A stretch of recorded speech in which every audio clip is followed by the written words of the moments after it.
Good morning, everybody. I'm Leah Gazan, and I'm the Member of Parliament from Winnipeg Centre, and we're here to discuss support of Bill C-413 to amend the Criminal Code to include the willful promotion of hate against Indigenous peoples by condoning, downplaying, justifying the residential schools. But before we begin, we have a short video presentation that was put together by the Office of the Special Interlocutor of survivors at the 6th National Gathering. And if you'd like to see the full video, you can see it online on the website of the Special Interlocutor. So with that, we'll start the video.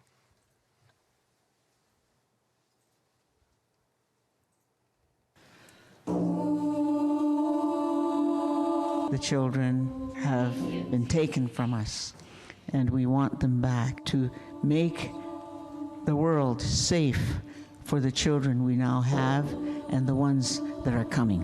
It is so impactful and hurtful to think of children who would be given such disrespect in life and in death. We had a distinct way to honor the people who left us. There were ceremonies, there were songs, and for the children at our schools that are in unmarked burials, they have yet to receive this. My mom attended residential school in Beauval Mission, La Planche. I'm the youngest of 11 children.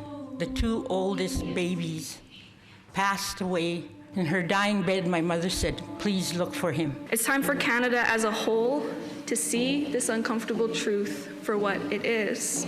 It's time for them to feel it, see it, sit with those unsettling feelings, and learn from it so it does not happen again. No more denying what our survivors have been saying for years. No more belittling what it was, because it was genocide.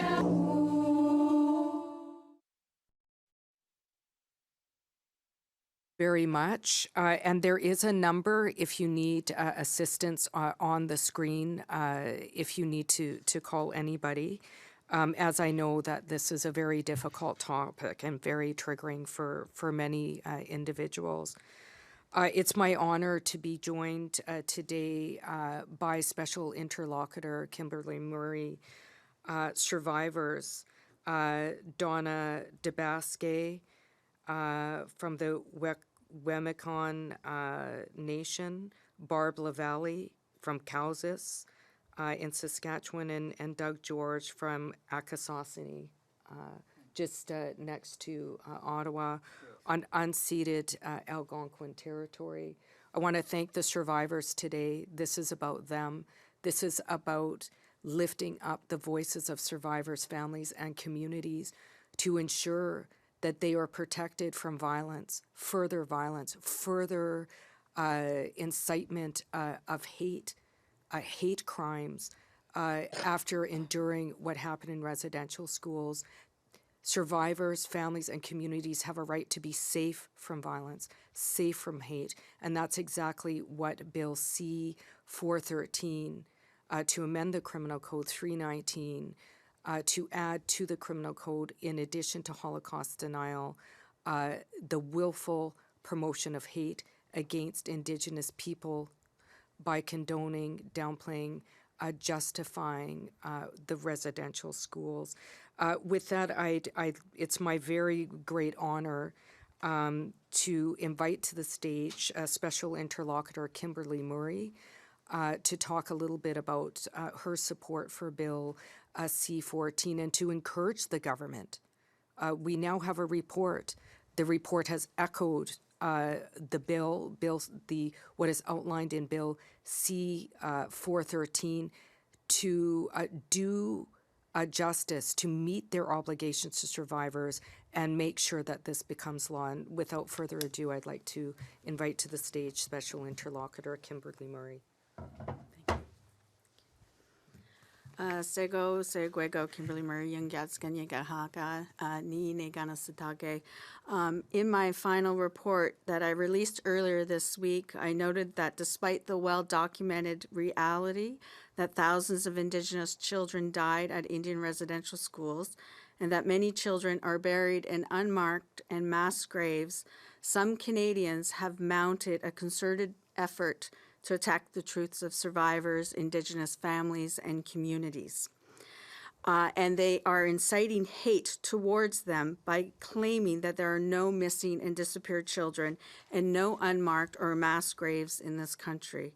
These attacks are an attack on the memory of the lost ones, are hateful, and a continuation of the genocidal process against Indigenous people.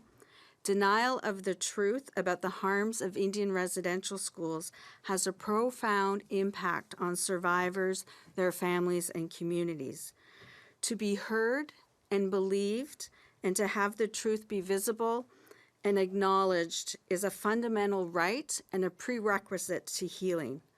Denialists deny facts, attack the credibility of victims, and portray victims as oppressive perpetrators while characterizing themselves as the victims. This re-victimizes those who have already suffered and incites hate against Indigenous peoples. The goal is to maintain settler impunity and to protect perpetrators and deny the genocide committed against Indigenous people. Obligation 37 of the 42 obligations identified in my final report is that the federal government must amend the criminal code, making it an offense to willfully promote hatred against Indigenous people by condoning, denying, downplaying, or justifying the Indian residential school system, or by misrepresenting facts relating to it. Implementing this obligation would be consistent with Canada's commitments under the UN Declaration of the Rights of Indigenous Peoples. Canada has a responsibility to uphold Article 15 of the Declaration, an declaration that enshrines Indigenous peoples' right to dignity and diversity of their cultures, traditions, histories, and requires states to take effective measures to combat prejudice and eliminate discrimination and to promote tolerance, understanding, and good relations between Indigenous people and all other segments of society.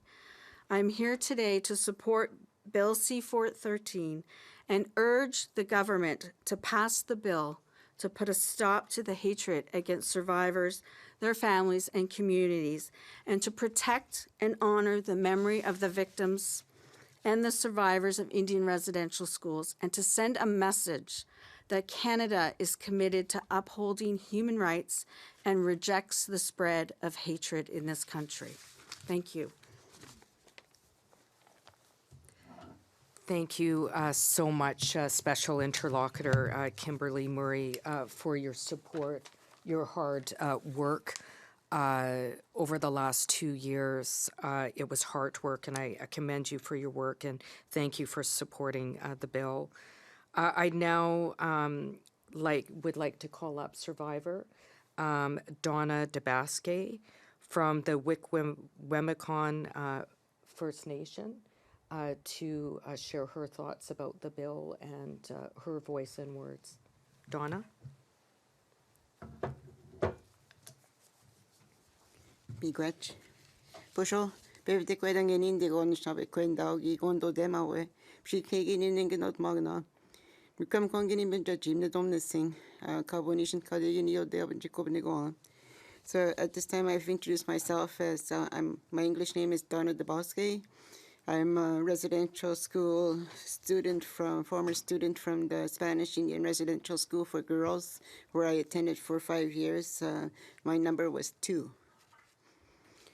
When I hear people say that residential school was a good thing and that nothing bad happened there, it upsets me. It is hurtful to think that people don't believe the truths of survivors. We are the living witnesses. We know what happened in those institutions. You know, we lived there. They need to erase us. They wanted to erase us, take away our culture, separate us from our families and our communities and our lands. It was genocide. And when people purposely deny that happened to when someone is purposely denying that happened to me, it causes me great pain. Miigwech.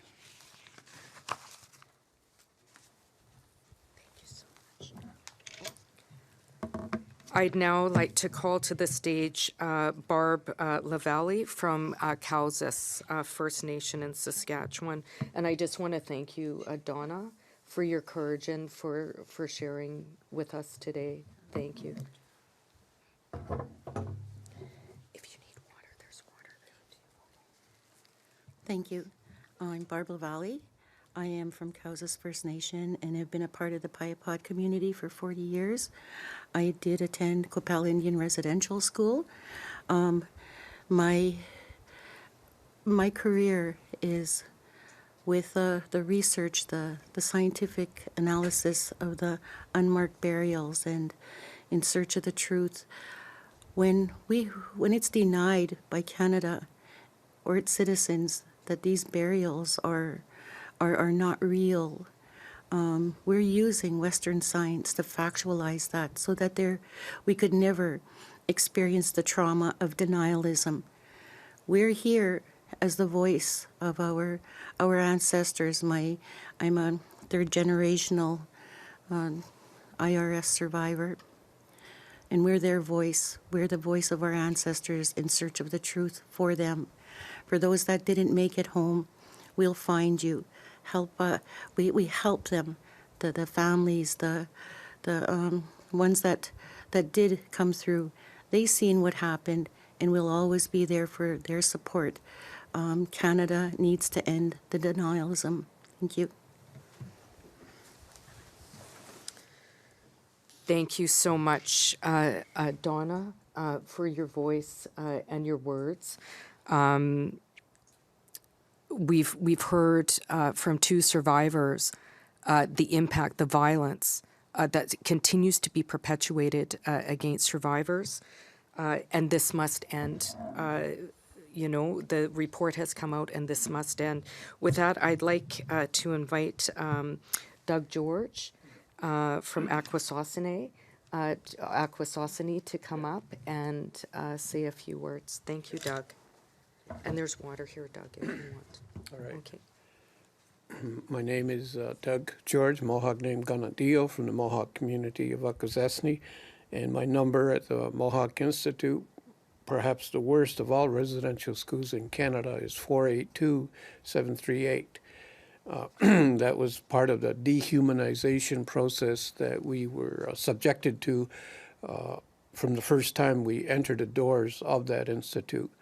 What amazes me is throughout this process of trying to locate the burial sites of those thousands of missing Native children is the resilience of Native people. I don't know how many Canadians realize that Aboriginal people 100 years ago were on the point of physical extinction, that there were just over 100,000 Native people across Canada. In the U.S., 250,000. So when people said that we were the vanishing Americans, they were absolutely right. By all logic, we should have disappeared, but we didn't. And in an odd way, the 150,000 Native children that were taken from their homes and kidnapped and placed in these institutions managed to endure, to survive. And their voices, while muted for many years, in the past few years, the spirits of those children have shown us that they still have power. Even though they are interred in these grave sites, they're still with us. They're speaking through us, even here, even now.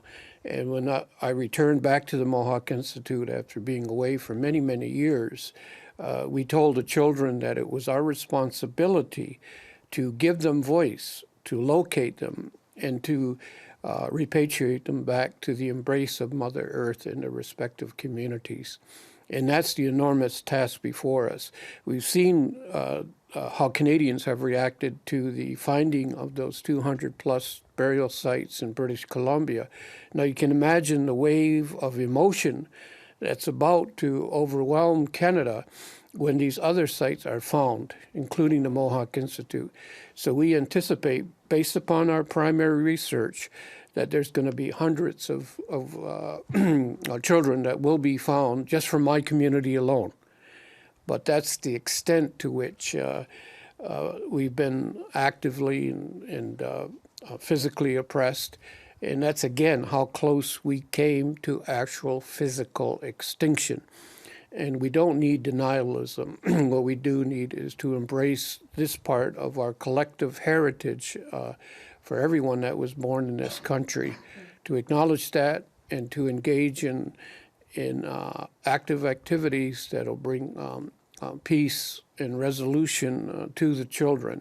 And that's what we're here for, to say that no one, no entity, no individual has the right to silence and muzzle the voices of those children. And through this legislation, we give those children meaningful voice. So thank you.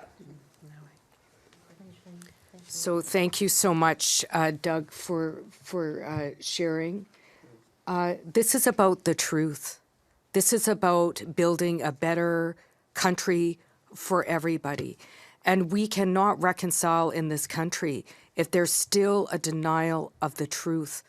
If the very folks, survivors that shared their stories, continue to be abused in this country, there will be no reconciliation. Now, the Prime Minister said his most important relationship when he was first elected in 2015 was that with Indigenous people. So I am calling on the Liberal government to support this bill if they are truly honest about being committed to reconciling in this country. It must first start with protecting survivors. With that, I'll open the stage for questions. Yeah, with the Canadian Press, we've asked the Prime Minister if he supports the bill. He mentioned that it's a difficult balance when you're putting limits on what he said free speech. We've asked Varani what he would do. He hasn't given us a firm answer. I asked the Crown Indigenous Relations Minister again yesterday. No firm answer. What does it say that your bill was introduced about a month ago now and there's still no decision from the Liberals as to whether or not this is something that they would adopt? Well, I'd encourage the Prime Minister to read the criminal code. Inciting hate against a group of people is not free speech. There is a difference between free speech and inciting hate. Residential school denialism is inciting hate, full stop. Survivors deserve protection. They have a right to be safe from violence, as all other people across Canada have a right to be safe from violence. Other people across Canada have a right to be safe from violence. If the Prime Minister, if the Minister of Crown Indigenous Relations and the Justice Minister are serious about reconciling in this country, survivors, families, and communities need protection, and I urge them and encourage them to read the bill and give quick support to the bill. And my next question is for Kimberly Murray. Your report also talks about the Online Harms Act, and the chapter includes some emails that were sent to your office directly. Have you heard from the Liberals as to whether or not they would even be considering adding residential schools as a provision under? I have not heard from the government in relation to that obligation. In fairness, they only received my obligations on Tuesday, but I think it's really important to include Indian residential schools into that bill. As you can see, the emails that have been targeted towards me and also to Indigenous communities and the teams that are doing these ground searches are very troubling, and we also have to put a stop to that. And would you both be able to perhaps give us an example as to what would be covered under the Residential School Denialism Bill or the provisions under the Online Harms Act? Like, what do you see denialism being, and what do you think could be prosecuted under that? Well, I mean, in terms of prosecution, we know with the provision in the criminal code surrounding Holocaust denial, it hasn't been tested in the courts. It'll be up to the courts to decide whether they keep the provision throughout the provision and what kind of consequences the provision, throughout the provision, and what kind of consequences they decide for the incitement of hate. But as we've said, it's about the willful condoning of Indigenous hate by condoning, downplaying, denying, or justifying what happened in the residential school. It's not about people talking around the kitchen table, but I would point to you folks like Tom Flanagan, doing willful mass promotion of disinformation, of facts around well-documented historical facts with his book, or an example of that. Mass dissemination of hate. Survivors, families, and communities have a right to be free of violence as all other people living across Canada. If this government is serious about ending hate in this country, if this government is serious about reconciling in this country, it must first start with protecting survivors, families, and communities. And how would you characterize your conversations with the federal government about your bill, and have you spoken to opposition parties as well to try to get their support? Well, I know that the Conservative Party has indicated, Jamie Schmiel, is that they're looking at it. Let's be clear, however, they have met and fundraised with residential school denying think tanks like the Frontier Centre. And it's unacceptable to me. I have talked to the Minister of Crown Indigenous Relations. I know he's said in the media that he's supportive of the bill. Special Interlocutor Kimberly Murray, survivors once again were expected to tell stories. Why? To help us reconcile in this country. Is this going to be another example like the TRC where survivors our stories are used and the government fails to act? They failed to act on most of the calls to action of the TRC. Are they now going to fail to act on the obligations that have come out of the report of the Special Interlocutor? I'm calling them on it. They have to stop abusing abusing survivors, abusing the stories of survivors, and act to put in place the obligations that are outlined in the report that's coming out from the Special Interlocutor. Do you want to add to that? Yeah, I have a follow-up for Kimberly Murray. It's related to this topic, but not directly. Do you think the Prime Minister should explicitly accept your finding that children who died at residential schools were victims of the crime against humanity of enforced disappearance? And what do you think would be the implications of him making that acceptance? Yes, absolutely. In my final report, I talk about how our current apologies and acknowledgements in this country don't go far enough.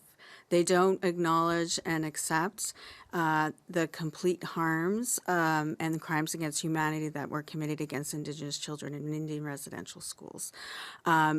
We need to recognize as a country that these crimes happened. And if I had my slide, I'd put it up right now, that identifies the list of crimes against humanity: murder, forced sterilization, enforced disappearances, just to name a few. Every crime in the Crimes Against Humanity Act happened in Indian residential schools. There's no denying that. The TRC's evidence is clear. The historical records are clear. The voices of our living victims or witnesses are clear. And so absolutely, we need to recognize that crimes against humanity happened. And so what does that mean? It triggers obligations. It triggers obligations on this country to provide proper reparations. And proper reparations include passing legislation, like the bill that's before that MP Leah Gazan has put forward. It's part of a reparations practice, policy under the UN Declaration and Indigenous laws and international law. And what else do you have on the table, or what would be the next steps if the government decides not to recognize that these were crimes against humanity? What would happen in that case? Well, there's some avenues that Indigenous people can pursue in the international forum. As I said at my closing, it's really important that we get the Working Group Against Enforced Disappearances to come do a country visit in Canada and look at the issue of the unmarked burials and enforced disappearances and issue a report to identify the failures of this country in upholding its obligations under international law. And Kimberly Murray, do you think you can just give us a brief summary of just the amount of searches that are going on across the country, maybe some of the key findings so far, and how long this may take? Well, as you know, I called for a commission of investigation into enforced disappearances with a 20-year mandate, with powers to compel records and powers to access sites, something that my office didn't have and the TRC didn't have.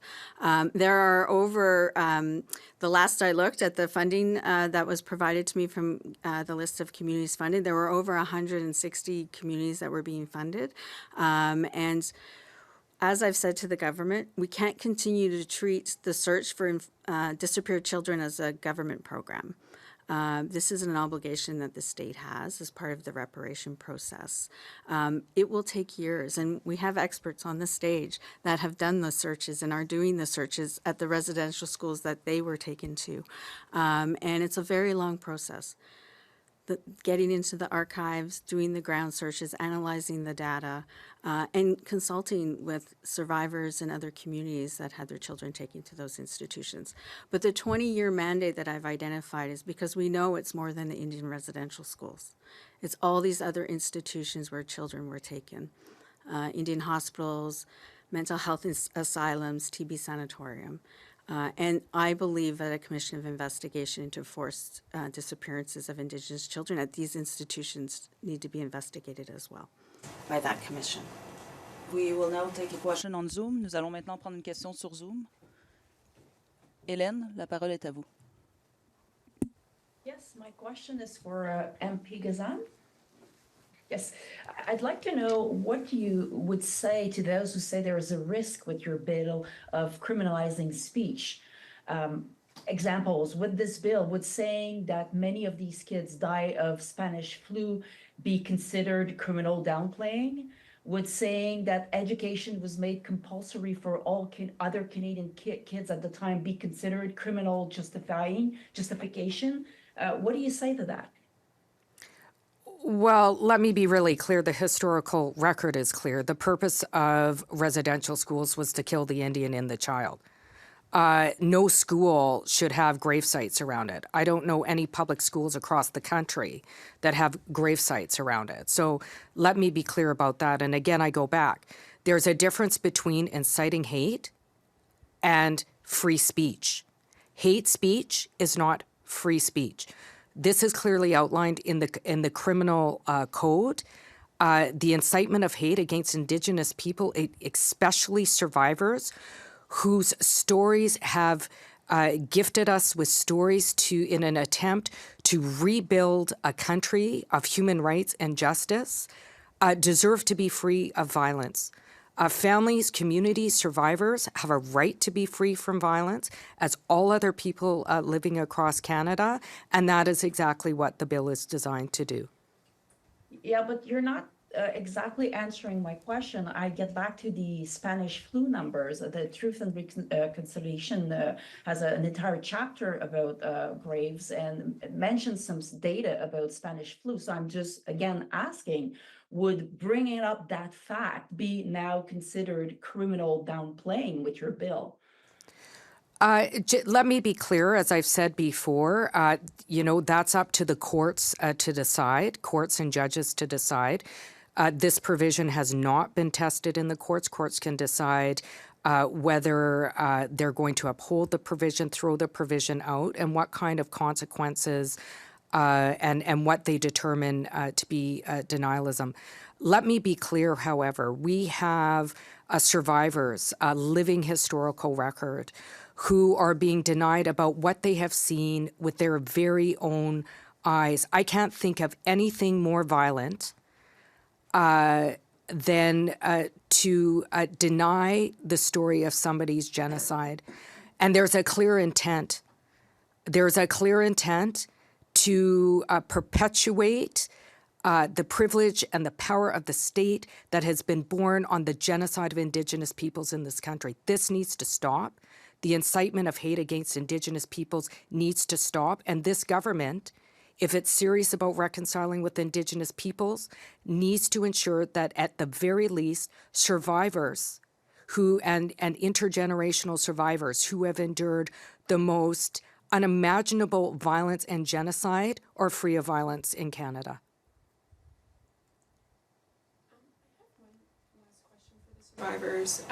Obviously you wouldn't be here if you weren't in support of the legislation, but I'm wondering if you can all speak to why you are in support of it and kind of what your experiences with denialism specifically have been.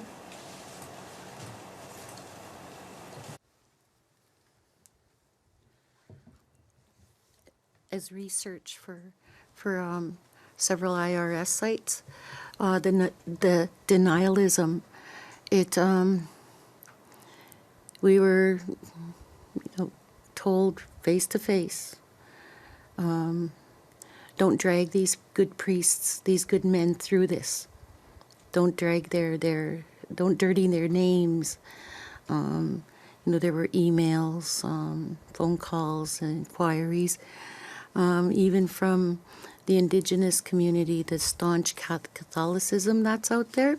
It's traumatic. It's very, very hard to live in what we're doing, the research, and then have the government not support the reality, the truths, the experiences of our survivors, the oral history and the intergenerational.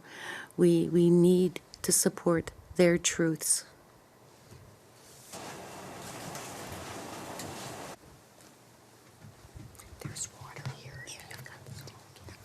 Miigwech for the question. I guess my response to that would be one just needs to look in the communities to see what has happened to many of us, many of our families. And, you see it in the hospitals, or the people that are, sick with, we have high rates of diabetes because of stress.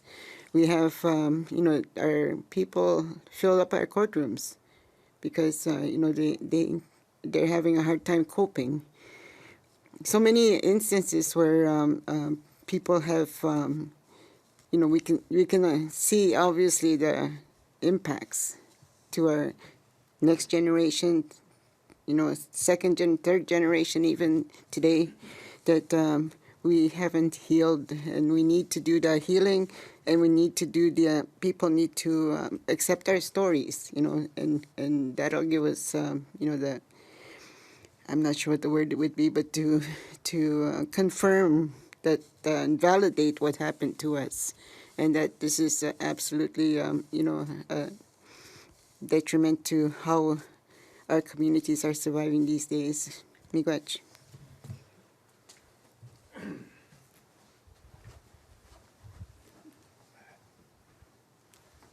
Well, our feeling amongst Mohawk people is that when you say that these things did not happen or didn't happen to the extent that they did, is to challenge the very fabric of this country and truth itself, in that we feel it's a concerted initiative by people to try to qualify the responsibility of not only the federal government, but of Canadian citizens as a whole, as to the horrors of what happened inside those schools. When we think about reconciliation, our first responsibility is to reconcile with the children that were left at these places of confinement. And when you talk about education and how people bring that up, none of the schools were designed to educate or enhance the intellectual lives of the children. They were all meant to qualify, to destroy our self-identity, and to serve as a channel into menial labor. When I was at the Mohawk Institute, there was no encouragement for us to actually learn. It was oppression, overt and done without any thought towards responsibility on the part of those people who were in positions of supervision for the children. And so what we need is rules like this that compel the federal government to take the lead, as it should, to define how Canada will react to these stories. And some Canadians might be, maybe feeling as though it's been a bit overwhelming over the past years, but you can imagine what it's like for us, or our children, or our communities. And this isn't pleasant to say that we're going to physically dig up children and bring their remains back to the surface. But we are adopting contemporary technologies and a determined cause of death. The Spanish flu thing came up. That was in 1919. But there were thousands of children that died in these schools. And what we found is that many instances of death were attributed to things like influenza and other communicable diseases, when in fact it was specific acts of violence that were meant to obscure this. And during my tenure, my stay at the Mohawk Institute, I can tell you this, that not once, to my knowledge, that any of the children ever have access to adequate medical care. And that when the child did pass on, again, it was hidden and obscured, and the burials were in the back of the school. So we're trying hard to bring justice to those children. And when people say that didn't happen, then I challenge them, come to the Mohawk Institute, which is still standing, walk with us through the grounds, and listen to the children as they run up and down those stairs trying to escape their abusers. That's the reality of the Mohawk Institute. So it still resonates. So you can't hide behind these things. You've got to come to grips with it. And remember, these are children. Thank you. This concludes the press conference. Merci, c'est ce qui conclut la conférence.